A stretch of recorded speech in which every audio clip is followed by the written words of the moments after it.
membres du bureau de la SDMS, chers orateurs que nous allons progressivement, bien sûr, présenter, et chers spectateurs et anciens présidents de la SDMS, confrères et amis. Donc, on est heureux de partager avec vous ce deuxième webinaire sur le thème de Covid et sport.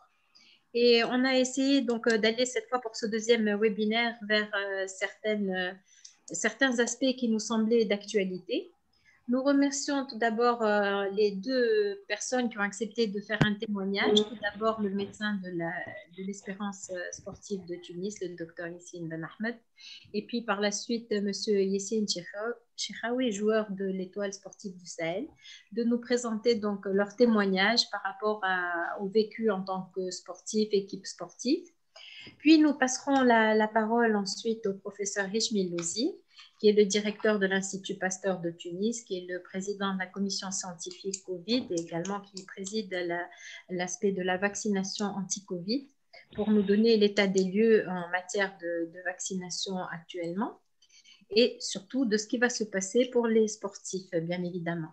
Puis nous passerons la parole au professeur Hanem Tiwiri, qui est professeur à la faculté de médecine de Tunis, chef de service des maladies infectieuses à l'EPS Larata, qui va nous présenter les actualités et le carnet de vaccination actualisé donc, du sportif en voyage.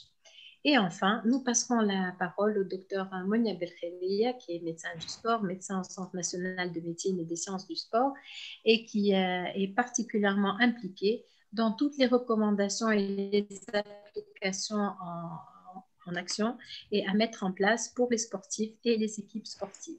Bien sûr, tout ce qui va être dit aujourd'hui est valable à la date de ce jour. Ça ne veut pas dire que ça ne changera pas dans les quelques jours, voire semaines. Donc, on doit toujours rester très prudent par rapport aux messages que nous donnons. Mais en tout cas, nous espérons que ça sera utile pour les différents pratiquants, pour les différents médecins et tous ceux qui sont intéressés par ces aspects en milieu du sport. Donc, sans plus tarder, je vais passer la parole au docteur Selim Mehmissa, qui est le trésorier de la Société tunisienne de médecine du sport, pour vous présenter le cadre de ce webinaire. Bienvenue à tous. Pour poser les questions, j'ai oublié de vous en parler. Sur le bas de votre écran, vous avez à côté de participants, vous avez les lettres Q et R. C'est à ce niveau qu'on vous demande de poser vos questions. Les participants, s'il vous plaît, dans le bas de l'écran, vous poserez les questions. Après chaque intervention, le modérateur verra les questions qui ont été inscrites et essaiera sur environ 5 minutes, 2 à 3 questions, de les poser aux orateurs précédents. Donc, n'hésitez pas à écrire à ce niveau-là. Les conditions de webinaire sont telles qu'actuellement, c'est la façon la plus sûre de pouvoir communiquer. C'est difficile d'ouvrir et de faire des interactions orales. On vous prie d'excuser, mais ce sont les aléas des événements à distance tels qu'ils sont réalisés. Très bien. Donc, à vous la parole, docteur Missa, et merci encore à tous les présents parmi nous. Bonjour tout le monde, on remercie tous les participants. On est content de vous avoir parmi nous. On va parler en fait du sport et Covid et tout ce qui est d'actualité, la coordination avec les ministères et puis surtout la vaccination. Je tiens absolument à remercier la société TME et en particulier Si Walid Febti qui a été très gentil en nous soutenant pour la réalisation de ce webinaire. Et on les remercie encore plus pour leur soutien permanent. Voilà,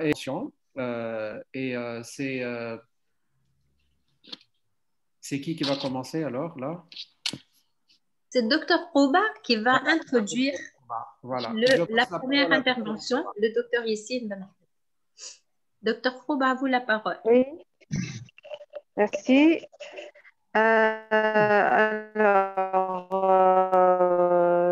Maintenant, on va passer la parole n'est pas à bon là. Yassine Ben Ahmed, du sport au Centre national de la médecine et des sciences du sport et le médecin de l'équipe de football senior de l'Espérance de Tunis. Vous n'entendez pas? Si, c'est bon. Donc,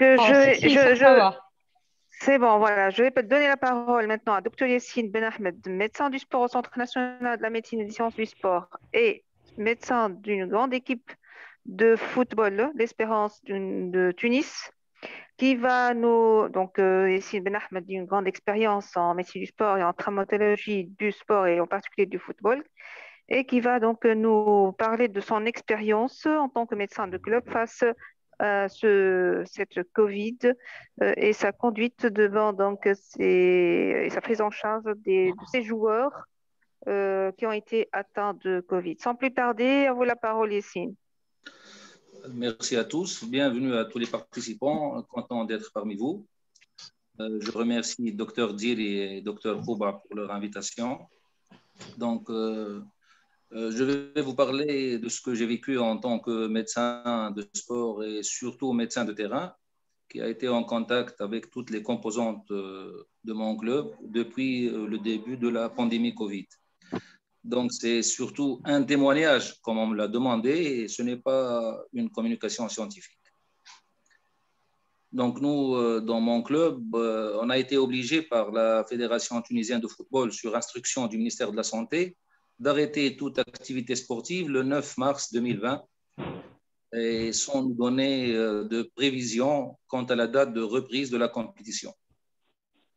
Parce que ça ne dépendait pas de la Fédération tunisienne de football et ça dépendait des autorités tunisiennes. Donc, il nous restait à ce moment-là 13 matchs à disputer. Le club a créé une commission Covid présidée par le commission médicale de l'Espérance sportive Tunis, Dr Mansour Ben Abid. Cette commission a commencé dès lors un grand travail de sensibilisation pour toutes les composantes du club. Donc, on était obligé de faire comme si on allait entamer une fin de saison, c'est-à-dire une trêve de fin de saison. Cette trêve de fin de saison devait être suivie d'une préparation d'avant-saison parce qu'on ne savait pas combien on allait s'arrêter. Sauf que cette fois, il y avait le Covid avec une méconnaissance totale en ce qui concerne la pratique du football en temps du Covid. Donc, on a donné 15 jours de repos total à nos joueurs, avec obligation de la commission Covid à toutes les composantes du club, soit 60 personnes à peu près entre joueurs qui étaient au nombre de 30, staff technique, staff médical, administratif, des ouvriers qui travaillaient au parc d'entraînement. Donc, c'est 60 personnes qui étaient souvent en contact, qui seraient en contact lors de l'éventuelle reprise des entraînements. Ce protocole sanitaire que tout le monde connaît maintenant, le port des bavettes, le respect de la distanciation, se laver fréquemment les mains, et puis surtout signaler au staff médical l'apparition du moindre signe clinique pour la personne en question ou tout membre de sa famille qui habite avec lui ou tout contact étroit. Donc, je disais, on a donné 15 jours de repos absolu et on a demandé au staff technique et surtout les préparateurs physiques de programmer juste après ces 15 jours de repos, des séances d'entraînement individuelles dans les maisons pour les joueurs chez eux, avec contrôle GPS et vidéo, parce qu'on était en période de confinement et les joueurs ne devaient pas se reposer sans rien faire plus que 15 jours. Donc, les préparateurs et les membres du staff médical et staff technique ont surveillé cette petite reprise des activités physiques des joueurs chez eux. Puis, on a continué ainsi jusqu'au mois de juin, quand on a eu l'autorisation de reprendre les entraînements dans notre parc. Donc là, on a divisé les 30 joueurs en 4 petits groupes. Chaque groupe, il y avait 7 ou 8 joueurs.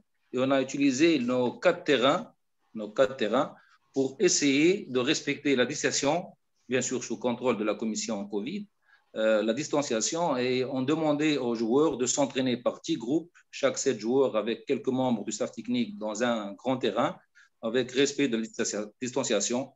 On a demandé aussi à nos joueurs de venir aux entraînements en tenue et puis de rentrer après la fin de chaque séance d'entraînement, prendre leur douche chez eux. Donc, on ne passait pas par les vestiaires, aussi pour respecter le protocole sanitaire. Le staff médical, bien sûr, surveillait la température avant le début de la séance et menait des interrogatoires presque 1 jour sur 2 pour guetter l'apparition du moindre signe clinique. Donc, on a continué ainsi pendant 3 semaines et pendant cette période, on a été amené à effectuer 5 tests PCR après suspicion Covid. Les 5 tests sont revenus négatifs. nos collègues européens avec lesquels j'étais à peu près en contact faisaient presque la même chose que nous, mais eux, ils faisaient un test PCR à tous leurs joueurs et staff en chaque début de semaine. Donc, vous comprenez ici qu'il y a aussi une question de moyens. Bon, puis, sans trop tarder, on a repris les entraînements collectifs sur un seul terrain de façon normale, en mettant à la disposition des joueurs plusieurs vestiaires pour se changer. Ainsi, on pouvait aussi respecter le minimum de distanciation. La compétition a repris en juillet, après 4 mois d'arrêt. C'est trop pour un footballeur de haut niveau. On peut penser alors qu'on a eu 0 cas de Covid positif dans notre groupe de 60 personnes. Mais le plus juste est de penser qu'il y a eu sûrement des cas asymptomatiques passés inaperçus. Car dans le même temps, les clubs européens signalaient leurs cas positifs assez nombreux, car eux, comme je viens de dire, ils faisaient beaucoup de tests par semaine. Donc, on a repris la compétition et on a joué nos matchs sans que les autorités ni la Fédération tunisienne de football nous obligent à effectuer des tests PCR avant ces matchs. Et c'est sûrement aussi faute de moyens, car en Europe, 48 heures avant chaque match, des tests PCR obligatoires à tous ceux qui vont entrer au stade le jour du match ont été imposés. Donc, et ont décidé quoi faire en cas de test positif chez eux pour un ou plusieurs joueurs. Par exemple, en France, un joueur testé positif est empêché de participer au match, bien sûr, puis isolé. En Italie, au début, il isolait toute l'équipe pendant 7 jours. Et ainsi, ils ont dû reporter beaucoup de matchs. Maintenant, pratiquement dans toute l'Europe, on empêchait un joueur positif de jouer, mais sans isoler le reste de l'équipe. Et la loi nouvelle, on permet à une équipe qui a 15 joueurs sur un effectif de 30 qui sont Covid négatifs de jouer son match. Donc, pour mon club, on n'a pas été confronté à cette situation jusqu'à la dernière semaine entre le 27 septembre et le 5 octobre 2020, quand on a eu 13 joueurs sur 30 testés positifs. Donc, je dis bien 13 joueurs sur 30. Tout le staff technique, 7 joueurs, soit au nombre de 7, tout le staff médical, dont moi-même, on était positif, les 2 gardes matériels, les 4 agents de sécurité et la secrétaire administrative. Soit on était pratiquement à 33 personnes sur les 50, on était 33 positifs sur les 50 personnes qui vivaient ensemble dans le parc, qui s'entraînaient chaque jour. Donc, le plus normalement du monde, on a traité et isolé pour tous les cas positifs. On a eu 2 hospitalisations, dont une en réanimation. Pour ceux qui ont été négatifs, on a fait un isolement de 7 jours.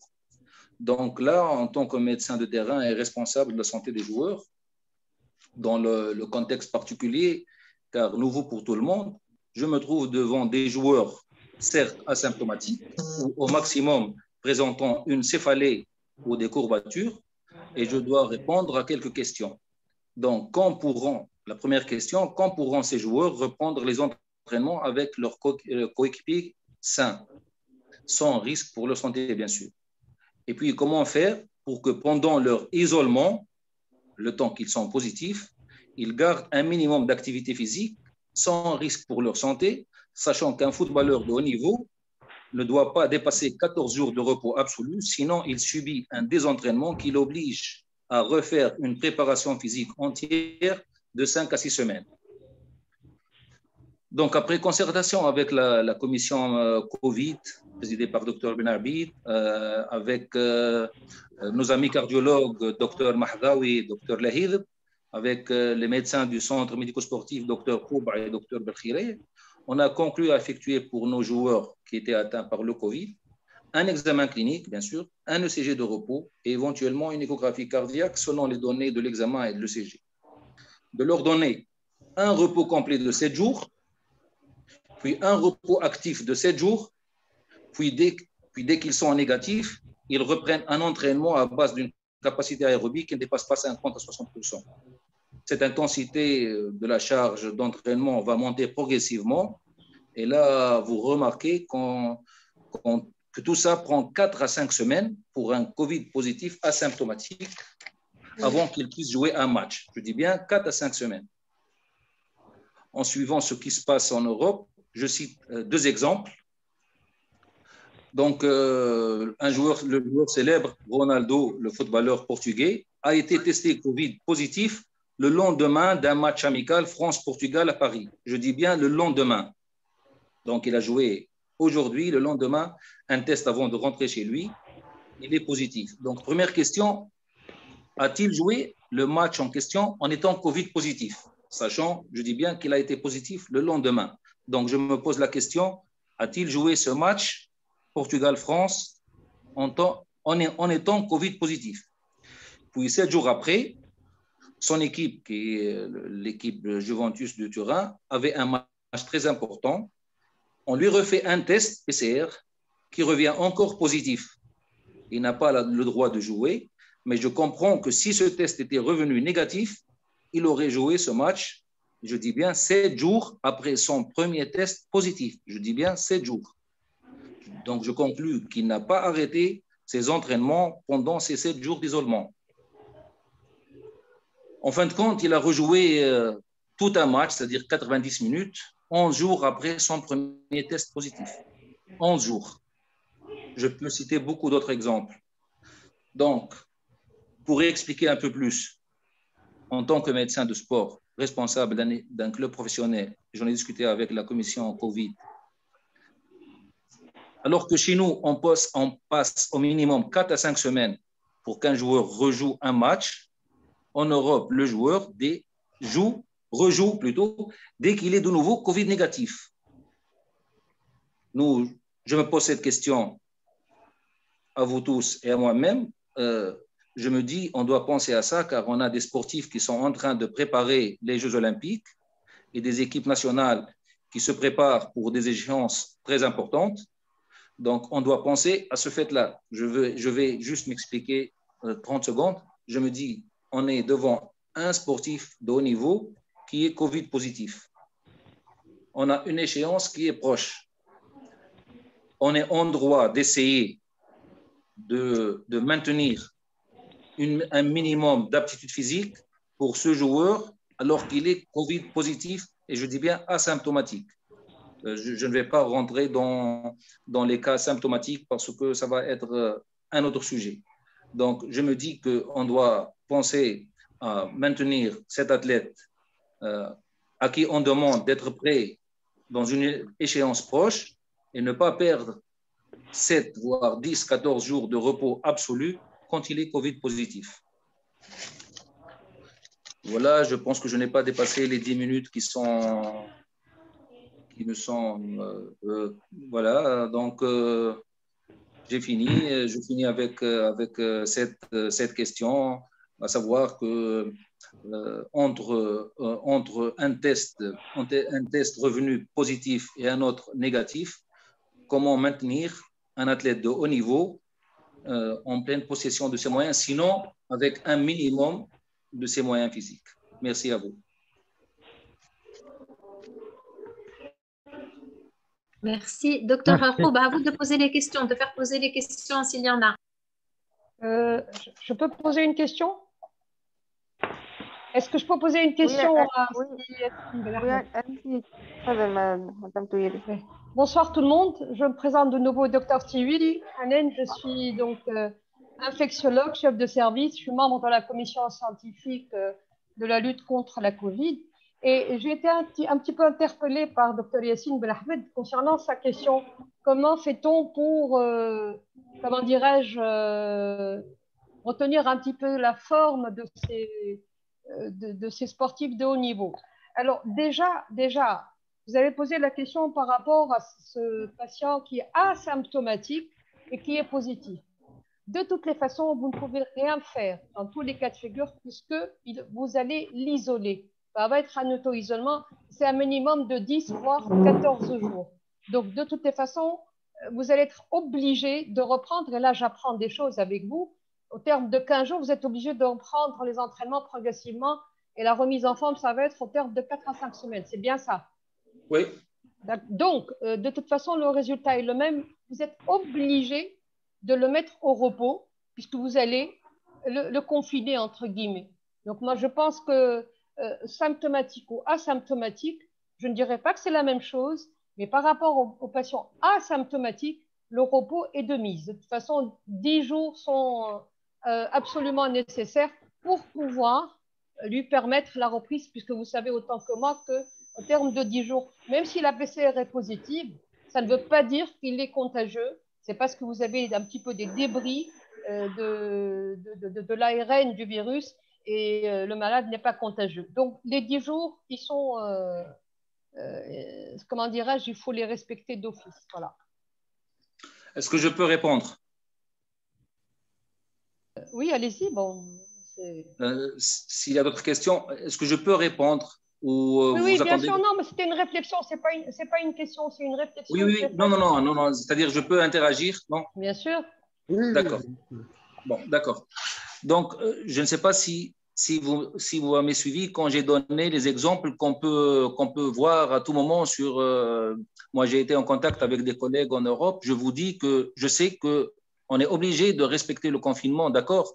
Mais je pose la question, est-ce qu'on peut maintenir nous, on a entraîné nos joueurs alors qu'ils étaient chez eux. On a pu instaurer une petite activité physique avec les préparateurs physiques, suivi GPS et vidéo, alors qu'ils étaient chez eux. Ma question était, pendant la période de confinement chez ces joueurs asymptomatiques, en donnant les exemples de quelques joueurs européens qui ont rejoué dès que le test Covid est revenu négatif. Donc, je conclus qu'entre le test positif et le test négatif, ils n'ont pas arrêté de s'entraîner puisqu'ils ont pu directement jouer. Les médecins de terrain pourront me comprendre quand je dis que le joueur a repris directement rejoué un match dès que son test est revenu négatif. C'est-à-dire qu'il n'a pas arrêté de s'entraîner. C'est ce que je dis. Il n'a pas arrêté de s'entraîner pendant sa période d'isolement. Quand j'ai donné l'exemple du joueur célèbre, le Portugais, il a été contrôlé positif et 7 jours après, encore positif, il n'a pas joué, mais 11 jours après, dès qu'il est revenu négatif, il a joué 90 minutes. Donc, je conclus que pendant ces 7 jours ou 11 jours, il n'a pas arrêté de s'entraîner. Il ne peut pas jouer sans s'entraîner pendant 7 ou 11 jours. Voilà. Ah, d'accord. Est-ce que je peux poser la question autrement? Est-ce que nos professeurs spécialistes en la matière peuvent nous rassurer si une équipe de professionnels voudrait permettre à ces joueurs de s'entraîner pendant la période Covid+, même s'ils vont s'entraîner tout seuls et sans risque de dissémination? Est-ce que sur le plan santé individuelle, ils peuvent les entraîner pendant la période Covid+, et asymptomatiques? Si je peux me permettre, vous savez, personne n'osera vous répondre convenablement. Parce qu'il faut vraiment faire des études comparatives, etc., scientifiques pour vous dire, parce qu'il faut suivre les paramètres biologiques, les paramètres, tout ce que vous voulez, ce que vous utilisez justement au niveau du centre centre médical, enfin le centre de sport. Alors, je pense que tant qu'on n'a pas fait d'études comparatives, on ne peut pas répondre à cette question. Mais toujours est-il que quand on est asymptomatique, c'est vrai que la charge virale, elle est très faible et le retentissement sur la santé est vraiment minime. Et se permettre un petit entraînement modéré, pondéré, je crois que ça ne fera pas de mal. La preuve c'est qu'a posteriori, il n'y a pas eu de souci par rapport aux personnes qui se sont entraînées, je suppose un entraînement pondéré, durant la période où ils étaient en confinement alors qu'ils étaient asymptomatiques. Voilà. Est-ce que je pourrais demander à la présidente, à la fin de cet exposé, vu l'expérience qu'on a eue au niveau de l'espérance, intéressant 600 ou 700 joueurs, tout d'abord, je tiens à féliciter Yassine pour la clarté et vraiment les enseignements qu'il nous apporte extraordinaires avec son expérience. Et on est tranquille au niveau du senior. Mais le foot, la médecine du sport, ce n'est pas uniquement le football et l'équipe senior. Il y a le hand, il y a la lutte, il y a le judo, il y a les jeunes, il y a tout un tas de problèmes, il y a un tas de réflexions qu'on a eues avec Yassine et toute l'équipe qui posent des problèmes actuellement et qui vont encore se poser pendant toute la période où le virus va être actif, parce que il y a les gens qui se posent, les parents des jeunes et des moins jeunes, à chaque fois qu'il y a un cas, est-ce qu'il faut arrêter toute l'équipe, pas l'équipe? Et les réponses à ce moment-là du ministère de tutelle et tout ça, c'est des bases scientifiques, mais il y a aussi d'autres impératifs. Si vous avez à la fin quelques minutes pour qu'on passe de ça, parce qu'on nous pose des questions. Les gens de lutte, ils sont visage contre visage. Est-ce qu'on joue? Est-ce qu'on ne joue pas? Lorsqu'il y a une équipe de jeunes, il y en a. On a établi une certaine politique que j'aurais voulu, dommage, on n'a pas prévu ça, soumettre à la discussion des spécialistes pour pouvoir donner les réponses justes et adéquates aux responsables, au président du club, parce que si à chaque fois on veut arrêter toute l'équipe, et ben, surtout qu'il y a des gens qui payent les joueurs, il y en a qui sont contents, il y en a qui ne sont pas contents. Dès qu'il y a un positif, c'est un mois d'arrêt. Donc à la fin, si vous avez le temps, on discutera parce que ce sont des choses très intéressantes et c'est les problèmes de tous les jours. Et encore une fois, Yacine, merci pour toute la clarté de ton exposé. Merci pour cette